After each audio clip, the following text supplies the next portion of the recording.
What if the greatest mystery in One Piece was never truly destroyed, only buried? Long before the current era of pirates, there existed a colossal kingdom, prosperous, powerful, and far beyond its time, only to be erased from history as if it never existed.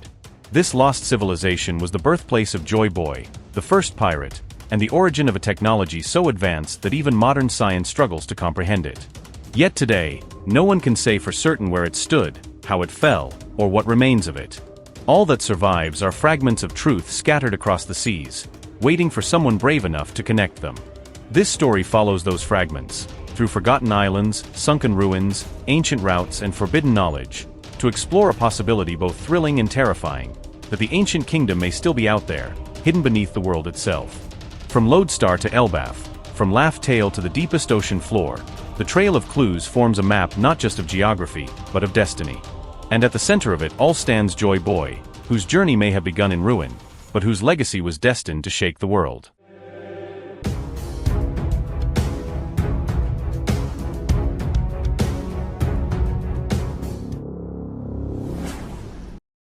Alright, before we dive any deeper and keep this anime storytelling journey alive together, make sure you subscribe, smash that like button, and share your thoughts in the comments so the hype doesn't die down. Now then, let's get right into the discussion. Let's roll. Once there was a vast and prosperous kingdom. Then it was erased from history. It was the birthplace of Joy Boy, a civilization whose technology surpassed human imagination. This forgotten empire stands as one of the most fascinating and difficult mysteries in the entire world of One Piece. What did its cities look like? How did its people live? Who ruled it? And most importantly, what truly happened there?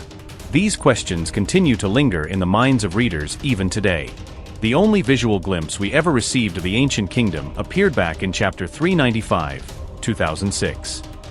Nearly 20 years have passed since then, and no additional imagery of that place has ever been revealed. So the big question remains, where are its ruins now? Are they hidden on Laugh Tale as many believe? Somewhere else entirely? Or has the kingdom been completely annihilated, like Lelougia, leaving no trace behind? To explore that, we must examine every clue available and attempt to piece together where the kingdom's final resting place might be, if it still exists at all. The first part of this discussion contains no recent manga spoilers and is safe for everyone. A clear warning will be given before entering newer material. One of the strangest aspects of the ancient kingdom lies in its architecture. Although it is described as a civilization far beyond modern science, so advanced that Vegapunk compares it to Egghead, the only image we possess looks anything but futuristic. Instead, its design strongly resembles ancient Greek architecture. This contradiction likely exists because in 2006, Oda had not yet planned to fully reveal the technological side of the kingdom. So he intentionally limited what he showed visually. But here's the important question. Was that image a true representation of what Clover personally saw, or simply an illustration provided for the audience? This matters because only 45 chapters later, chapter 440, we are introduced to the ruins of Baltigo, the former base of the Revolutionary Army, and its structures look strikingly similar to the ancient kingdom's depiction. That resemblance is far too strong to be coincidence. At one point, fans even theorized that Baltigo was the ancient kingdom. While that theory no longer holds much weight, one thing is nearly certain. Baltigo's architecture was inspired by the ancient kingdom, suggesting a deep historical connection. We know that Baltigo is almost certainly located in Paradise, since Robin visited it during the time skip before entering the New World with the Straw Hats. This implies that the ancient kingdom itself most likely existed in the New World, though not necessarily at Baltigo's exact location. Still, the architectural similarities suggest both places emerged from the same cultural and historical roots. Interestingly, Baltigo's ruins are buried beneath thick layers of white sand or ash. The buildings appear as if they were consumed by a massive natural disaster, perhaps a volcanic eruption. If the ancient kingdom's remains still exist today, they would likely look similar, weathered, buried, and stripped of their former glory. This raises another crucial point.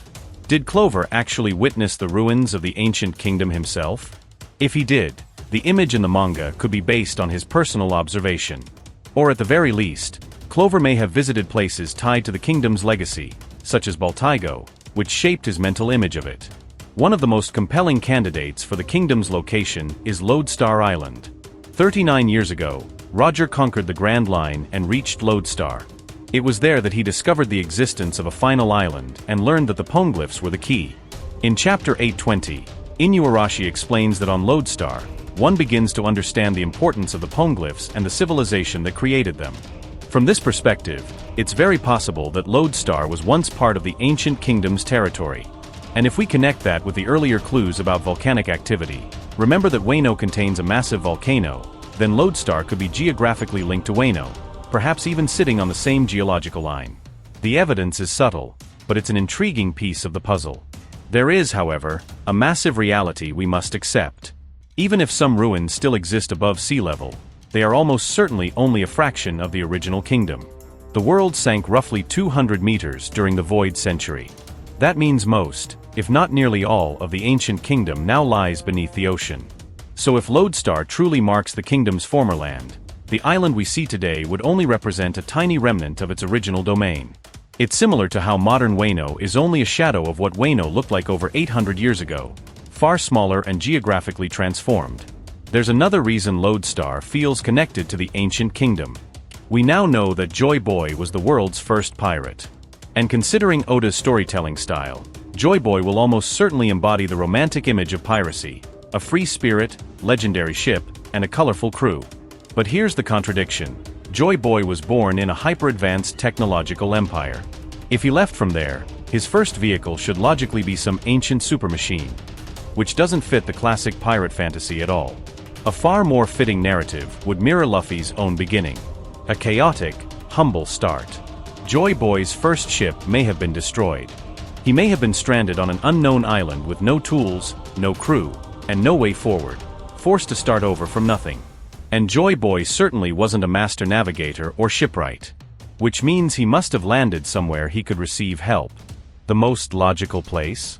Elbaf, the land of the giants. The giants of Elbaf, clearly inspired by Viking culture, are naturally tied to the sea. Shipbuilding, navigation, and maritime tradition run deep in their civilization.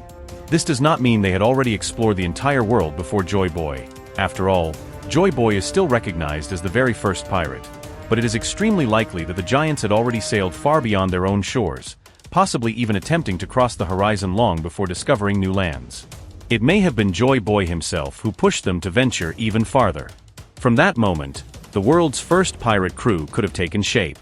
Considering Oda's love for Viking mythology, it would make perfect sense for the first pirate in his story to blend the image of classic Caribbean pirates with the spirit of Viking explorers.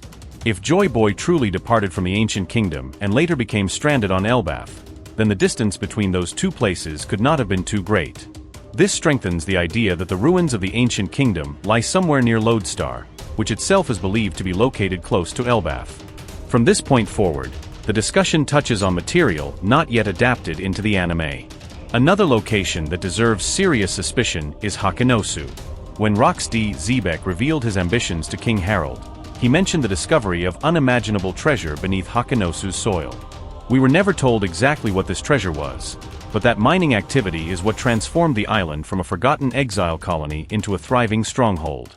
It is highly possible that this wealth originated from remnants of the ancient kingdom, either washed in by ocean currents or preserved because Hakanosu and Lodestar were once part of the same landmass before the world sank by 200 meters.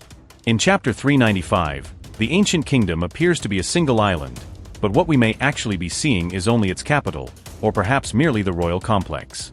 It could have been built atop a massive plateau, similar to Alyabarna, Water 7, or the flower capital of Wano. When the world submerged, only the highest sections remained visible, giving the illusion of an island. This was a truly enormous kingdom. Its territory may have covered an entire small continent, or at least a massive chain of islands. If the capital was located on elevated ground, it would naturally survive the global flooding. Warland may have existed near the ancient kingdom's territory, separated by sea but never fully disconnected. Wano displays a similar pattern. 800 years ago, Wano was a single island, yet far larger than what we see today.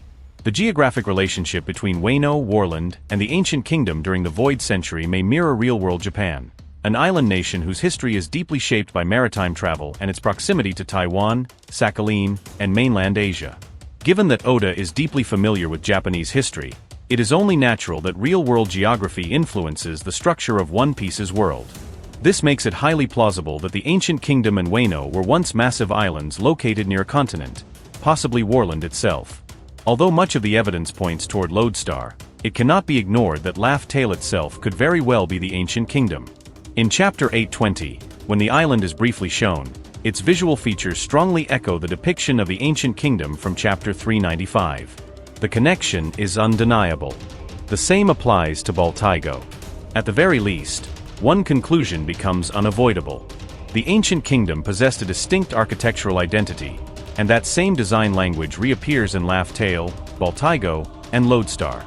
If the earlier theory is correct, that the ancient kingdom once formed a massive archipelago, then it becomes very likely that Lodestar and Laugh Tale were once directly connected, before the world sank 200 meters.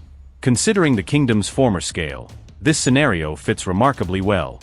Even more intriguingly, Laugh Tale may have once served a role similar to Udon in Wano, a remote, marginalized region inside an otherwise wealthy empire. It could have been in such a place that Joy Boy grew up and became known to the people, just as Odin rose in Udon.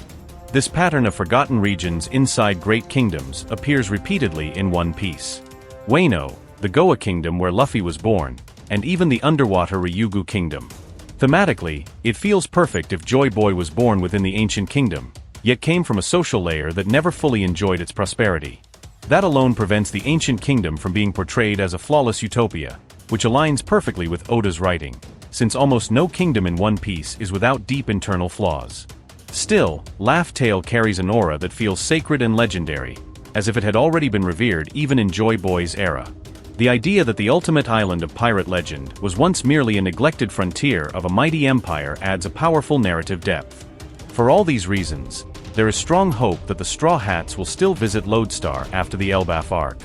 While Inuarashi once said the journey is no longer technically required after learning the role of the road poneglyphs, from a storytelling and historical standpoint, Lodestar remains a treasure trove of potential revelations, especially if Robin is the one who explores it. Because in One Piece, the value of a journey is not measured by efficiency, but by the truths it uncovers along the way. Big thanks to everyone who stayed all the way to the end. If anything's on your mind or you've got questions, drop them in the comments below.